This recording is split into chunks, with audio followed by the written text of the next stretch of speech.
Bismillahirrahmanirrahim. Assalamualaikum warahmatullahi wabarakatuh. Pada kesempatan kali ini kita akan membahas tentang jenis layanan, kelanjutan dari jenis layanan yang sebelumnya yang sudah kita bahas. Pada hari ini kita membahas 3 jenis layanan, yaitu bimbingan kelompok, konseling kelompok, dan konseling individu. Apa itu bimbingan kelompok? Kalau didefinisikan, bimbingan kelompok itu adalah kegiatan sekelompok orang dengan memanfaatkan dinamika kelompok sehingga bermanfaat untuk diri dan orang lain. Di sini ada fokus utama dalam bimbingan kelompok adalah pemanfaatan dinamika kelompok. Apa itu dinamika kelompok? Dinamika kelompok adalah di mana peserta atau anggota kelompok saling berinteraksi secara bebas. Bebas dalam makna memberikan pendapat, menanggapi pendapat orang lain atau anggota lain, dan bebas pula untuk memberikan saran. Maka dalam pelaksanaannya, bimbingan kelompok itu memiliki 2 bentuk. Bentuk pertama adalah kelompok tugas. Kelompok tugas ini di mana topik yang dibahas ditentukan oleh guru BK. Guru BK yang menentukan topik yang akan dibahas dalam proses bimbingan kelompok. Misalnya membahas tentang bahaya rokok, bahaya pacaran, itu guru BK yang menentukan. Maka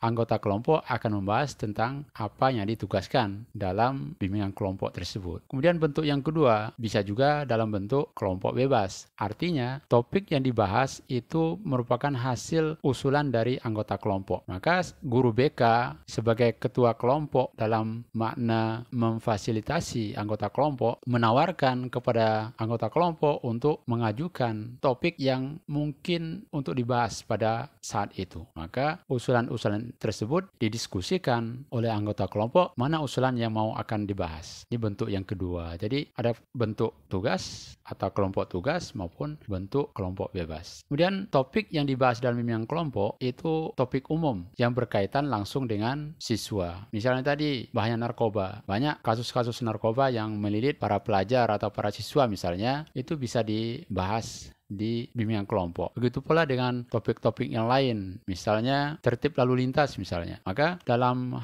hal membahas berbagai topik tersebut, guru BK bisa bekerja sama dengan pihak-pihak yang terkait. Misalnya bahaya narkoba bisa bekerja sama dengan BNN misalnya, atau tertib lalu lintas bisa bekerja sama dengan pihak kepolisian. Dalam hal ini adalah Polantas. Jadi dalam bimbingan kelompok tidak harus yang menjadi narasumber di sana adalah guru BK, bisa bekerja sama dengan pihak-pihak lain. Karena topik yang dibahas, topik umum yang berkaitan dengan siswa. Topik umum ini berkaitan pula dengan bidang dalam BK, yaitu 4 bidang, baik pengembangan pribadi, sosial, belajar, atau karir, bisa dibahas di bimbingan kelompok. Kemudian tujuan dari bimbingan kelompok, layanan bimbingan kelompok diadakan adalah untuk melatih siswa. Pertama, berani berpendapat. Karena di bimbingan kelompok, seperti yang diuraikan sebelumnya, itu siswa bebas untuk berpendapat. Kemudian juga dapat bersikap terbuka. Jadi melatih siswa untuk bersikap terbuka, artinya mengemukakan sikapnya terhadap topik yang dibahas. Kemudian juga membina keakraban antar siswa. Kemudian perkembangan pribadi dalam berbagai aspek dari pribadi siswa. Kemudian perkembangan sosial, ada interaksi, bagaimana kecerdasan interpersonal juga bisa dibentuk di layanan bimbingan kelompok ini. Kemudian juga meningkatkan kerjasama antar siswa. Yang terakhir adalah untuk merespon kebutuhan dan minat siswa.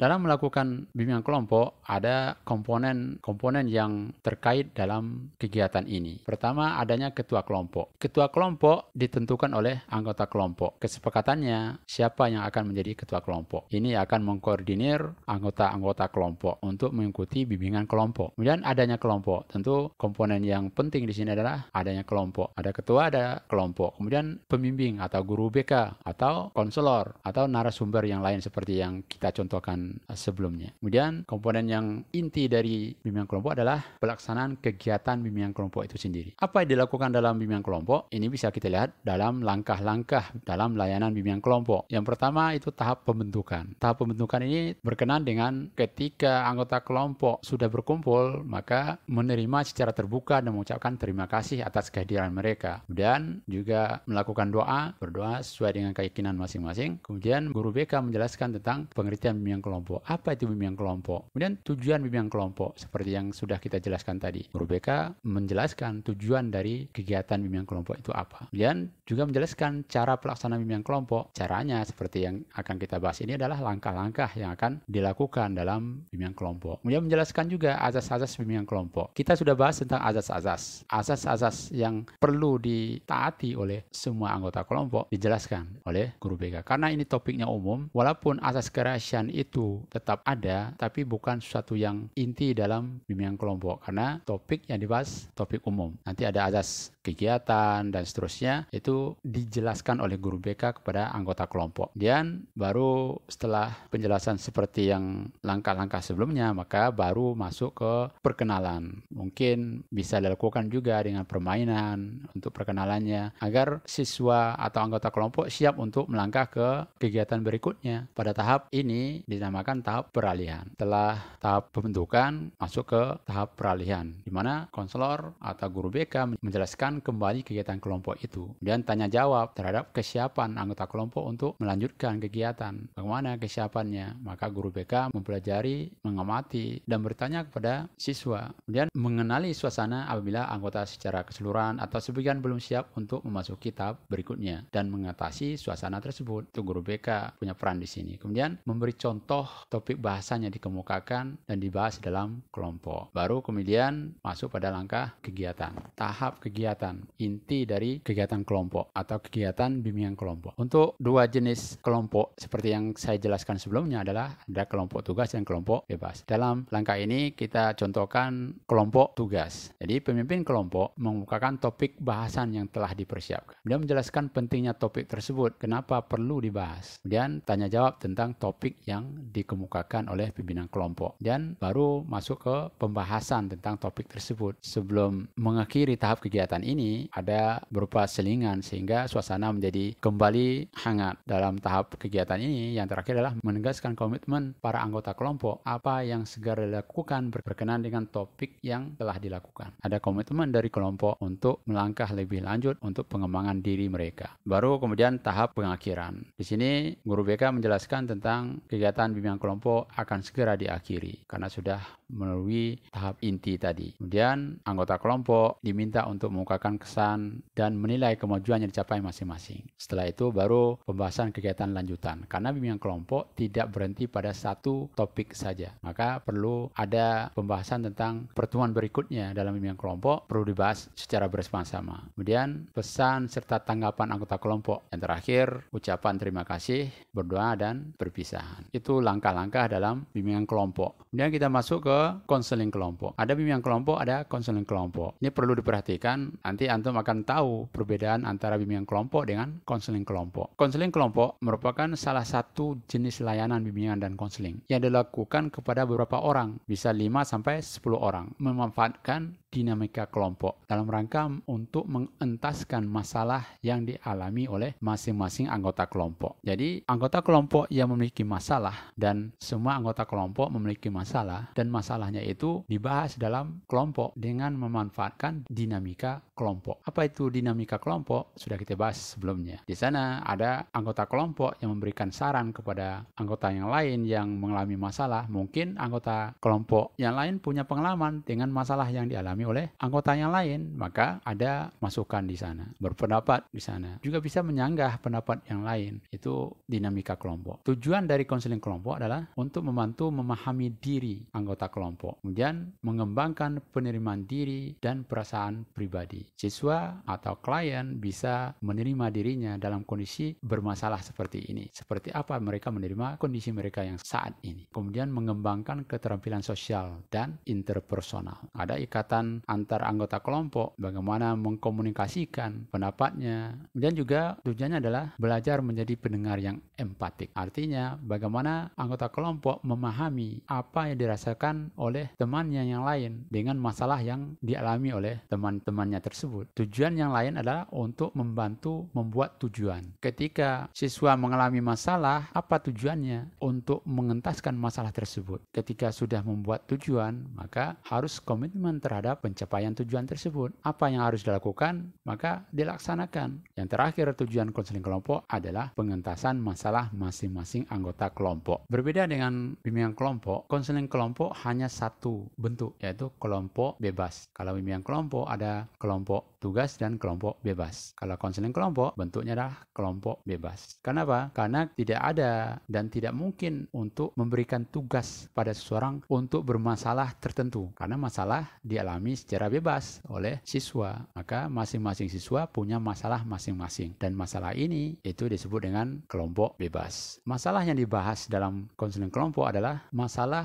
pribadi yang mengganggu pikiran, perasaan, kemauan, bahkan mengganggu aktivitas sehari-hari. Yang berkenaan dengan masalah ini dikaitkan juga dengan bidang-bidang dalam bimbingan dan konseling. Karena konselor punya bidang yang bisa digarap oleh konselor, tidak bisa di bidang yang lain selain 4 ini, yaitu bidang pribadi, bidang sosial, bidang belajar, dan bidang karir. Ini yang bisa dibahas dalam konseling kelompok. Yang perlu diperhatikan di sini adalah karena ini konseling kelompok membahas masalah-masalah pribadi yang dialami oleh anggota kelompok, maka perlu penegasan lebih jelas dalam asasnya. Asas yang terpenting dari konseling kelompok adalah pertama asas kerahasiaan, di mana anggota kelompok mengungkapkan masalah pribadinya, anggotanya lain mendengarkan dan memberikan masukan, pendapat, sanggahan, dan seterusnya. Tidak boleh membocorkan apa yang dibicarakan selama konseling kelompok kepada orang lain selain dalam anggota kelompok tersebut. Maka penegasan tentang asas kerahasiaan ini sangat penting agar masalah yang dialami anggota kelompok tidak semakin besar karena bocornya masalah yang mereka harusnya dirahasiakan. Itu yang pertama. Yang kedua, kesukarelaan. Penting asas kesukarelaan dari anggota kelompok untuk membicarakan masalahnya, didengar oleh anggota kelompok yang lain,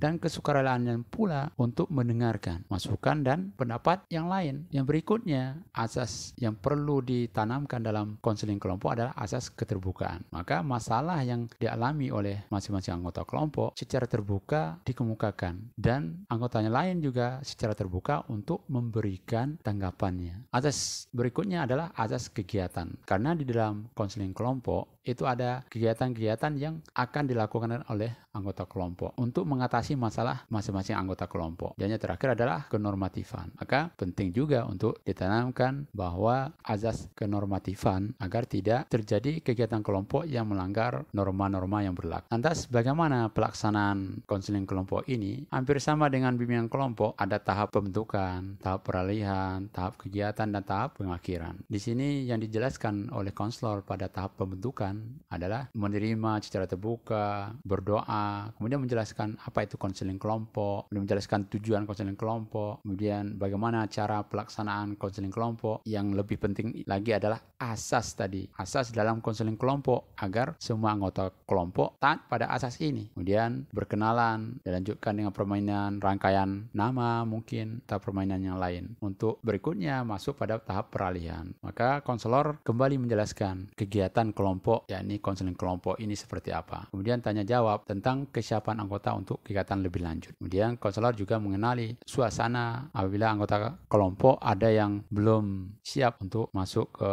kegiatan inti dari konseling kelompok. Kemudian memberikan contoh masalah bahasan yang dikemukakan dan dibahas dalam kelompok. Baru masuk ke tahap kegiatan. Pada tahap kegiatan ini berbeda dari bimbingan kelompok. Jadi anggota kelompok menjelaskan masalah yang mau diutarakan pada pertemuan kali ini. Masalah-masalah apa saja. Setelah masing-masing anggota kelompok mengemukakan masalahnya masing-masing, maka anggota kelompok bersepakat untuk pertemuan kali ini masalah siapa yang mau dibahas terlebih dahulu. Karena tidak mungkin 10 masalah misalnya anggota kelompoknya dibahas dalam satu pertemuan. Maka perlu ada prioritas masalah siapa yang akan dibahas. Untuk itu, anggota kelompok sepakat membahas masalah satu anggota kelompok dengan alasan masing-masing. Kenapa masalah saya yang perlu dibahas? Beri alasannya. Hingga muncul kesepakatan bahwa masalah si A lah yang akan dibahas. Baru dilakukan pembahasan tentang masalah tersebut yang sudah dipilih. Setelah pembahasan, baru dilakukan selingan, misalnya permainan dan seterusnya untuk mencairkan suasana kelompok. Kemudian menegaskan komitmen anggota yang masalahnya yang telah dibahas, apa apa yang akan dilakukan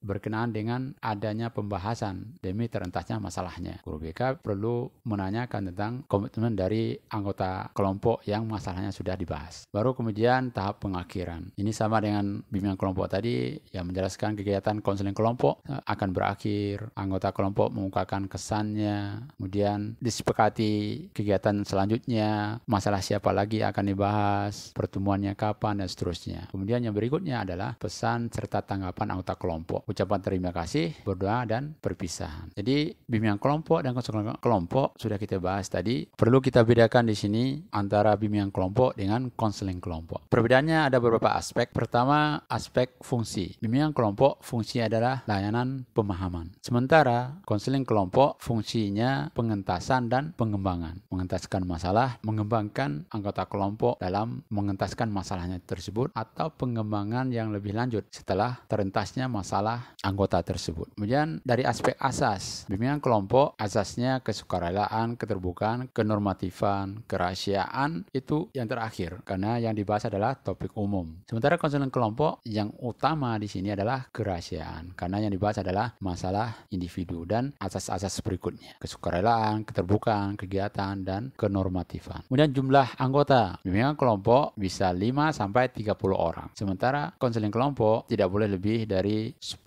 Ada yang mengatakan sampai 15. Tidak boleh lebih dari 15 orang. Pimpinan kelompok atau pembimbing dalam bimbingan kelompok dan konseling kelompok itu berbeda. Dalam bimbingan kelompok itu bisa konselor atau narasumber yang lain yang berkaitan dengan topik yang dibahas. Sementara kalau konseling kelompok harus konselor karena yang memiliki keilmuan dan profesi sebagai konselor atau mengkonseling seseorang adalah konselor. Yang terakhir dari aspek perbedaan bimbingan kelompok dengan konseling kelompok adalah hasil yang diinginkan. Kalau bimbingan kelompok yang diinginkan adalah penguasaan informasi untuk tujuan yang lebih luas. Sementara konseling kelompok adalah pemecahan masalah dan development atau pengembangan anggota kelompok. Layanan yang berikutnya adalah layanan konseling individu atau konseling individual. Dalam konseling individual, kita sudah bahas tentang apa itu konseling pada awal-awal perkuliahan kita tentang definisi konseling. Maka ada namanya konseling individual. Dalam konseling dilakukan dengan tatap muka, melakukan wawancara oleh konselor kepada klien secara individual untuk dientaskannya masalah yang dialami oleh klien. Maka tahap-tahap dalam proses konseling itu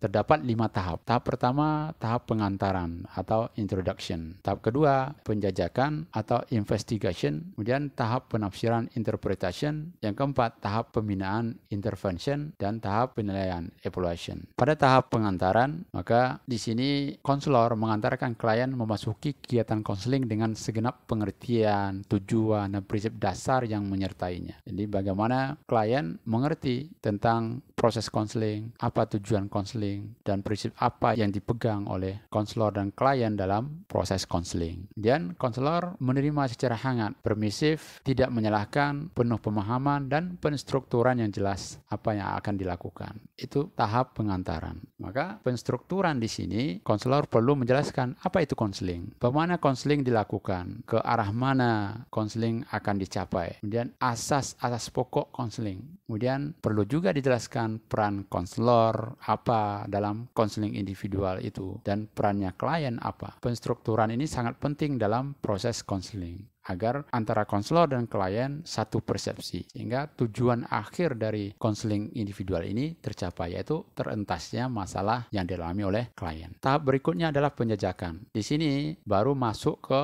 permasalahan yang dialami oleh klien. Tujuannya dalam penjajakan inilah, dalam penjajakan ini konselor membuka dan memasuki permasalahan dan perkembangan klien. Kemudian juga berkaitan dengan permasalahan yang dikemukakan klien tersebut dan hal-hal yang perlu dipahami tentang diri klien. Penjajakan juga berkaitan dengan berbagai hal yang selama ini terpendam, tersalah artikan, dan atau terhambat perkembangannya pada diri klien. Jadi dijajaki. Maka strategi penjajakan yang perlu dilakukan oleh konselor adalah mengembangkan 5 kondisi yang ada pada diri klien atau individu, yaitu bagaimana klien merasa aman dengan kondisi konseling individual, dengan diri konselor. Kemudian kompetensi konselor, memang orang-orang yang kompeten dalam melakukan konseling. Kemudian juga aspirasi aspirasi, cita-cita, keinginan, obsesi, dan seterusnya perlu dikemukakan di sini, baik dari klien maupun dari konselor itu sendiri. Kemudian semangat. Yang terakhir adalah penggunaan kesempatan. Bisa memanfaatkan kesempatan-kesempatan yang dilihat dalam proses konseling ini, apa yang bisa dilakukan, apa yang bisa ditanggapi dari diri klien itu. Dari penjajakan itu muncul penafsiran. Maknanya adalah apa yang terungkap melalui penjajakan perlu diartikan atau dimaknai keterkaitannya dengan masalah klien. Kemudian juga upaya diagnosis dan prognosis dapat memberikan manfaat yang berarti, di mana dilakukan diagnosa dari apa yang diutarakan oleh klien dalam tahap penjajakan tadi. Prognosis, kira-kira apa yang bisa dilakukan untuk memecahkan masalah pada klien itu. Maka muncul pada tahap berikutnya, tahap pembinaan atau intervensi, mengacu pada pengentasan masalah dan pengembangan diri klien. Di tahap ini juga disepakati strategi dan intervensi yang dapat memudahkan terjadinya perubahan pada diri klien. Namun harus mengacu pada sifat masalah, gaya dan teori yang dianut oleh konselor dan keinginan klien. Selanjutnya, mendiskusikan alternatif pengentasan masalah dan konsekuensinya. Kalau ada beberapa alternatif, maka dibahas. Ketika diambil langkah ini, konsekuensinya apa? Kalau diambil langkah yang lain, konsekuensinya apa? Setelah dibahas itu, baru menetapkan rencana tindakan apa yang akan dilakukan oleh klien. Namun perlu diingat adalah proses konseling ini kadang tidak bisa diselesaikan dalam satu pertemuan, bisa berkali-kali pertemuan. Tergantung dari masalah yang dialami oleh klien dan tergantung pula dalam proses konseling itu. Kadang ada klien yang datang pertama kali diam 1000 bahasa, maka perlu diberi kesempatan pada pertemuan-pertemuan yang lain. Walaupun demikian, dalam satu tahap proses konseling itu ada tahap akhirnya, yaitu ada penilaian. Jadi penilaian segera setiap akhir sesi layanan. Jadi memunculkan untuk pemahaman baru. Mungkin juga kita menilai keringanan beban perasaan. Mungkin perasaannya yang tadi datang pertama kali untuk konseling begitu berat sampai dilakukan konseling merasa ringan. Kemudian juga penilaian rencana kegiatan yang akan dilakukan. Yang berikutnya adalah penilaian jangka pendek pasca layanan, mungkin selama 1 minggu sampai 1 bulan. Itu juga perlu dinilai bagaimana perkembangan kliennya. Juga dilakukan penilaian jangka panjang setelah beberapa bulan, bagaimana hasilnya dari proses konseling individual tadi. Yang perlu diperhatikan di sinilah setiap penilaian diikuti tindak lanjut. Jadi tidak sekedar menilai sampai sejauh mana, tapi ada tindak lanjutnya. Kalau sudah mapan kliennya dalam mengatasi masalahnya, maka perlu pemeliharaan kondisi. Mungkin perlu orang tua yang perlu dikondisikan agar masalahnya tidak muncul lagi dan seterusnya. Bisa juga konseling lanjutan. Setelah penilaian, perkembangannya ada atau perkembangannya tidak ada, maka perlu konseling lanjutan. Dan juga perlu mempertimbangkan penerapan teknik lain. Jika penilaiannya ketika proses konseling sebelumnya menggunakan teknik yang A, bisa menggunakan teknik B misalnya. Pendekatan A bisa beralih ke pendekatan C misalnya. Atau bisa juga alih tangan. Seperti yang sudah kita bahas tentang asas alih tangan. Ketika konselor merasa perlu dialih tangankan kasus klien ini atau siswa ini ke konselor yang lain atau ke profesi yang lain. Itu hasil dari penilaian. Ada tindak lanjutnya. Tidak sekedar ansih penilaian. Kita sudah bahas tentang 3 jenis layanan dan ini jenis layanan yang sudah kita bahas. Untuk tugas hari ini bisa dilihat di sini.